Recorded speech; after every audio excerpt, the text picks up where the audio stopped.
Okay, my buddy Kyle has asked me another question. He wants to know the most danger I've ever been in. You know, as being a martial artist and being in danger. And it's interesting because I think I was in more danger because I was a martial artist. It's funny, my buddy Marcus was talking about how he hates bullies on Facebook tonight. And I'm like, yeah, that's why I got into karate, because I can't handle bullies. So, me and my best friend, Brent, who I just spoke about recently, it was his birthday on February 4th. And I was very emotional that day because I just missed him. I really missed this guy. You know, he died a few years ago, but anyway, one of the great times, it was great until the fight broke out, but it was a week after 9/11. And we went to a strip joint. I was living in Brooklyn. We saw the towers come down. I mean, we were there in New York. We started our production company in Brooklyn, New York. And so we went up to the roof and we could see the towers crash and burn. And nobody left their house for, I swear, the whole week after that happened, because we didn't know what was going to happen, if it was going to be World War III or, you know, if there was stuff in the buildings, the planes that crashed. So we didn't even leave the house. And so we were cabin crazy, going nuts. So we finally said, fuck it, let's go out. And of course we went to a strip joint. You know, we're young guys, single. And we're just getting fucking hammered. I mean, I could drink in my day. That's why I don't drink at all anymore. I think I was on my 14th Jack and Coke. And he went to the bathroom or something, and he was gone for a while. And then all of a sudden I see him being dragged out the fucking bar by these bouncers. And of course, this is a week after 9/11. So the Marines were there to protect the city. So it was probably one of the only times I actually enjoyed myself at a strip joint. They're usually kind of sad and, you know, just pathetic. But everybody was having fun. The girls were having fun. The warriors were all there, and all the men were there, just like, we're alive, we're still alive a week after 9/11, holy shit. Having a great old time. But then my buddy's getting pulled out, and he's a skinny guy. He's my height probably, but he's like 160 pounds. He's a model, a good looking guy. And he got torn right past me. So I started running after him, and I go outside. Now I could barely walk. This is 14 Jack and Cokes later, you know, I could barely walk. I'm staggering. And I look up and I see my buddy being held by the bouncer I knew didn't like us. When we walked in, I could tell he just didn't like us, because we're two good looking guys, and he's this ugly, nasty looking, short, fucking huge, Russian looking just a monster. And you could tell he just didn't like us from the get-go. And he's holding him, and another guy's fucking hitting him. So I come jumping in there, and I can't fight at all. I'm hammered. But I throw a right, and then I knocked the one guy down, and then somehow I got knocked on my ass. But at least I got them off of him. And next thing you know, I'm on the ground fighting 5 guys, and they're all trying to give me the boot. So I'm doing my Bruce Lee shit, you know. So thank God I was on my ground, so I didn't have nowhere to fall. And I'm stomping, I'm kicking, and crest kicking, and side kicking from the ground, everything. And all of a sudden, I did a crescent kick, and I missed the guy. I was pretty much up on my shoulders, you know, fighting upside down. And when my leg went by, my legs were wide open, and he went, boom, hammer fist right to the balls. Holy fuck. And then right after that, I took a kick to the head. I'll never forget that. And I was out. So I don't remember anything till apparently they booted me for a while. I got stabbed. I know I got stabbed in the back of right at the top of my glute. And of course, I didn't know that at the time. I wake up basically in the car coming back to our apartment in Brooklyn. And we're talking about it. Like, what the fuck just happened? He goes, well, I went to the bathroom and I saw that Russian guy that didn't like us beating up one of the strippers. So I couldn't, and he's not even, my buddy's not a martial artist or a fighter, but he's a man. And he jumped in and stopped that fight and fucking cracked the guy. The next thing you know, the other bouncers come in and they see those two fighting, and they got to back up their guy.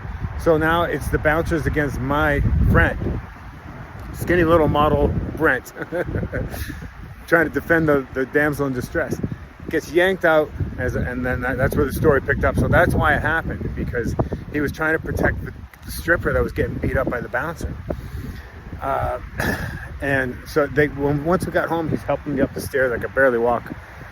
And one of our neighbors said, "Hey, dude, you're bleeding." And we looked back, and sure enough, I had beige pants on, and the one pant leg was just black, like red, black. Just it turned out I got stabbed right in the top of the glutes.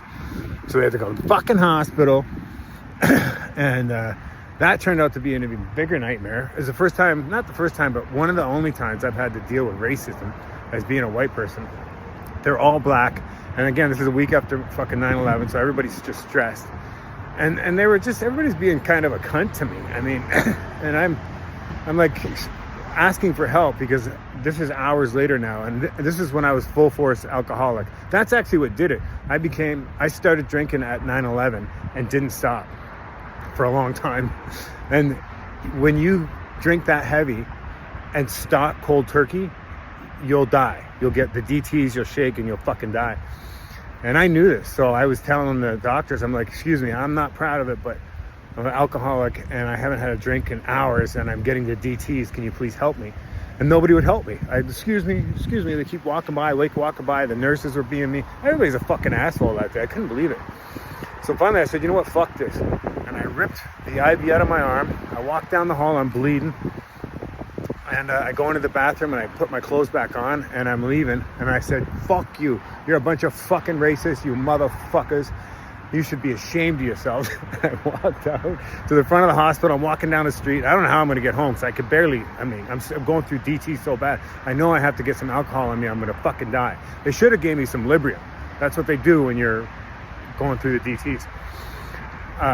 But so now the cops surround me. The security surrounds me. Fucking nurses, doctors everywhere. And the cops, they're all being cool with me though. And the cops like, "Hey man, you know, what the fuck's going on?" I told them, like, "I got the DTs, I'm gonna fucking die. Can I have a cigarette?" Cop gave me a cigarette. This is back when I smoked 3 packs a day. So I fucking smoked a cigarette and they talked me into going back in. They said they would help me out, and they did. They finally hit me with something in my IV, man. Oh, I'll never forget that feeling. It was feeling the worst you possibly could feel as a human being. The sickness of the DTs is something I can't even explain. I would die. I would rather die than continue to feel the way I was feeling. That's why I broke out of the hospital. And finally they hit me with something. It was probably Librium or morphine or something. Oh, I was in heaven. I was in fucking heaven.